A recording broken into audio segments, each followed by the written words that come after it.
अस्सलाम वालेकुम। आज मैं आपके साथ शेयर करूंगी बहुत ही डिलीशियस सा कस्टर्ड, कम बजट में कम सामान में बहुत ही मज़ेदार सा। ये कस्टर्ड आप बनाकर तैयार कर सकते हैं सिर्फ 5 मिनट में।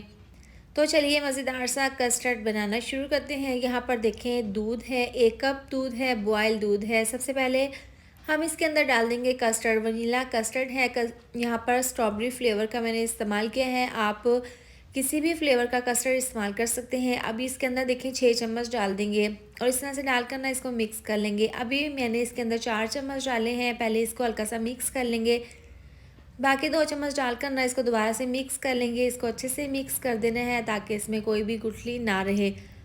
अब इसको हम साइड पर रख देंगे।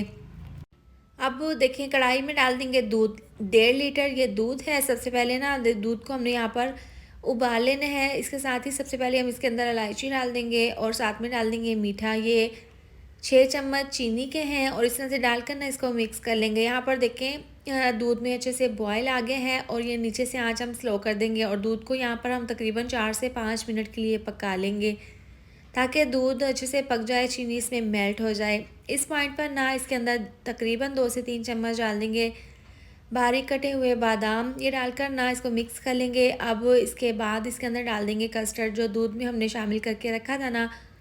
आप जब भी कस्टर्ड बनाएं ना तो आपने इसके लिए लकड़ी का चम्मच इस्तेमाल करना है और इस तरीके से देखें स्लो आंच पर ना ये थोड़ा थोड़ा कस्टर्ड डालकर ना इसको मिक्स करते हुए इस तरह से मुसलसल इसके अंदर चम्मच को चलाते रहना है। अगर आप ऐसे नहीं करेंगे ना तो आपके मीठे में गुठलियाँ बन जाएंगी। तो इस तरह से देखें थोड़ा थोड़ा सा कस्टर्ड डालते ही आपने ना इस तरह से फ़ौरन से इसको मिक्स करते हुए पकाते रहना है। अब मीडियम आंच पर ना तमाम कस्टर्ड तो हमने डाल दिया है। अब मीडियम आंच पर इसको हमने पकाना है, इतना पकाना है तकरीबन 4 से 5 मिनट के लिए, ताकि ना कस्टर्ड का कच्चापन दूर हो जाए और ये अच्छे से गाढ़ा भी हो जाए। ये बहुत जल्दी बन जाता है सिर्फ 5 मिनट में। तो लीजिए यहाँ पर ज़बरदस्त सा कस्टर्ड तैयार है। इसको हम ठंडा कर लेंगे। ठंडा करने के बाद ना इस तरीके से देखिए बाउल में सर्व कर लेंगे। आप इसकी फ़ाइनल लुक चेक कर सकते हैं। जब इसको ना ठंडा करते हैं ना तो ये मज़ीद थोड़ा सा और गाढ़ा हो जाता है। अब यहाँ पर फ्रूट केक डाल देंगे इस तरीके से इसको सर्व करने के लिए। अब इस तरह से देखें ये केक डालने के बाद ना इसके ऊपर दोबारा से कस्टर्ड की दूसरी लेयर लगा देंगे और इस तरीके से ना देखें इस तरीके से हम इसको ज़बरदस्त तरीके से ना गार्निश कर देंगे फ्रूट केक से और साथ में बारीक कटे हुए बादाम से। आप इसकी फ़ाइनल लुक चेक कर सकते हैं। आप इस तरह से बनाकर ना इसको पहले फ्रिज में ठंडा करें, उसके बाद मेहमानों को सर्व करें। यकीन करें खाने में और बनाने में बहुत ही आसान है और खाने में ये डिज़र्ट ना बहुत ही टेस्टी लगता है। तो आप भी इसको एक बार ज़रूर ट्राई करें।